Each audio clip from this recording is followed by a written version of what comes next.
देश भर में भारतीय जनता पार्टी ने आज संविधान हत्या दिवस मनाया क्योंकि आज ही के दिन 1975 में आपातकाल लागू किया गया था।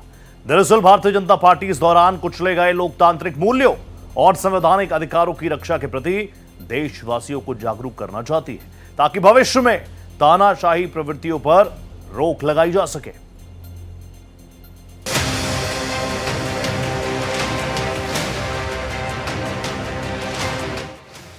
25 जून 1975 का दिन, जिसे भारतीय इतिहास का सबसे काला अध्याय माना जाता है। पूर्व पीएम इंदिरा गांधी ने अपनी सत्ता बचाने के लिए तब पूरे देश में इमरजेंसी लगा दी थी। ये भारतीय लोकतंत्र का सबसे स्याह पहलू माना जाता है क्योंकि पूरे देश में तानाशाही लागू कर दी गई थी। इस दौरान प्रेस की आजादी पर पूरी तरह रोक लगा दी गई थी। संविधान में दिए गए सभी मौलिक अधिकारों को स्थगित कर दिया गया था। विपक्ष के लाखों नेताओं, पत्रकारों और सामाजिक कार्यकर्ताओं को बिना किसी कारण के जेल में डाल दिया गया था। बीजेपी इस दिन को एक राजनीतिक अभियान और उन यातनाओं की याद के तौर पर मनाती है जो आपातकाल के दौरान लोगों ने सही थी। सरकार का ये तर्क है कि ये दिन लोगों, खासकर युवाओं को ये याद दिलाएगा कि जब संविधान और लोकतंत्र को कुचला गया था तो देश को कितना बड़ा नुकसान हुआ था, लोकतंत्र की सांसें कैसे रोक दी गई थीं। इसकी याद लोकतंत्र के भविष्य को सुरक्षित करेगी।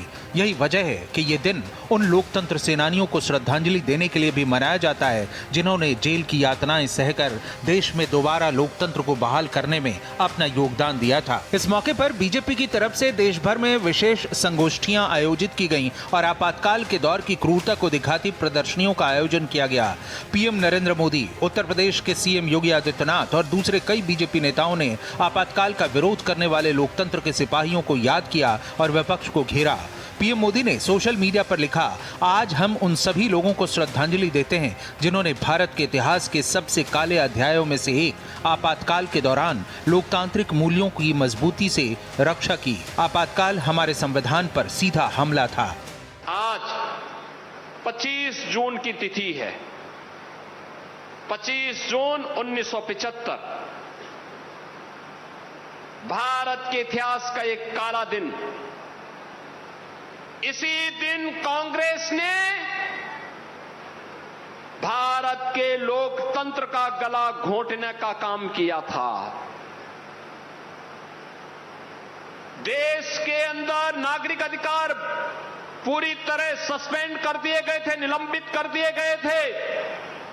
न्यायपालिका की शक्ति को सीमित कर दिया गया था। मीडिया पर प्रतिबंध लगा दिया गया था। आज 50 साल से अधिक हो गए। याद करिए, ये कांग्रेस के लोग और समाजवादी पार्टी के लोग कैसे आंखों में धूल झोंकने का काम करते हैं। सीएम योगी ने संविधान हत्या दिवस के मुख्य कार्यक्रम और संगोष्ठी में हिस्सा लिया और विपक्ष पर जमकर प्रहार किया। सीएम योगी ने इस दौरान मुलायम सिंह यादव को याद करते हुए अखिलेश यादव पर तंज भी कसा। उन्होंने कहा कि मुलायम सिंह यादव हमेशा कांग्रेस की नीतियों के खिलाफ रहते थे और आपातकाल का विरोध करते थे, लेकिन आज उनके उत्तराधिकारी उसी कांग्रेस के डूबते जहाज पर सवार होकर अपने पूर्वजों की विरासत को भी डुबोने का काम कर रहे हैं क्योंकि इन दलों की लोकतंत्र में निष्ठा नहीं है। जब भी समाजवादी पार्टी कांग्रेस के साथ गठबंधन करने का प्रयास करती थी, स्वर्गीय मुलायम सिंह जी उसका विरोध करते थे।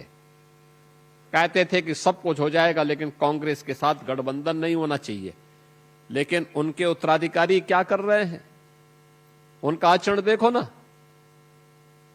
वे कुछ भी हो जाए, वह कांग्रेस के डूबते हुए जहाज पर सवारी होकर के मुलायम सिंह की विरासत को भी डुबोने के लिए उतारू हैं। आपातकाल की याद दिलाने वाले इस ऐतिहासिक और राजनीतिक घटनाक्रम को पाठ्यक्रम में भी शामिल करते हुए एनसीईआरटी ने क्लास 9 की सोशल साइंस की नई किताबों में इमरजेंसी यानी आपातकाल पर एक अलग चैप्टर जोड़ा है, जिसे लेकर कांग्रेस ने अपना विरोध जताया। ये तो सही बात ना, एनसीईआरटी ने सही किया है। इमरजेंसी जैसे काले कारनामे को देश को भविष्य के पीढ़ी जाने, पढ़े, समझे, ऐसे दोबारा स्थिति ना है, इसलिए एनसीईआरटी ने उसको विषय में लाए। एनसीईआरटी ने अच्छा काम किया। तो ये जो गुमराह करने की राजनीति देश में चल रही है, इतिहास को तरोड़ मरोड़ करना, गलत बातें फैलाना, गलत अफवाहें करना, अभी बच्चों के भविष्य के साथ में भी गलत कुछ पढ़ाने की कोशिश करना। एनसीईआरटी में उस वक्त की जो परिस्थिति थी, ये घोषित उन्होंने डिक्लेयर करके इमरजेंसी लागू की थी। ये कोई ऐसा नहीं थी छुपा एजेंडा। आज जो चल रहा है आज तो विदाउट डिक्लेयर इमरजेंसी चल रही है। इस तरह इमरजेंसी की याद दिलाने वाले संविधान हत्या दिवस पर जमकर सियासत हुई।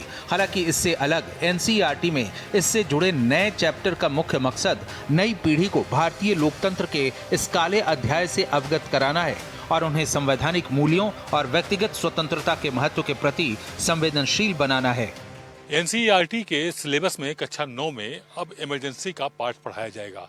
इंदिरा की इमरजेंसी को बताया जाएगा कि किस तरह से आंतरिक कलह थी देश में। 1977 में आम जनता ने वोट के जरिए दिया, फिर से लोकतांत्रिक सरकार की बहाली हुई तथा कथित तानाशाह सरकार ढह गई। कुल मिलाकर के जिसकी चर्चा लगातार आरएसएस भाजपा करती आ रही थी, अब उसको आने वाली पीढ़ी को भी पढ़ाया जाएगा, बताया जाएगा कि इमरजेंसी के मायने क्या थे, इमरजेंसी में हुआ क्या था। कैमरा पर्सन शरद बारिक के साथ आदित्य द्विवेदी, भारत एक्सप्रेस, दिल्ली।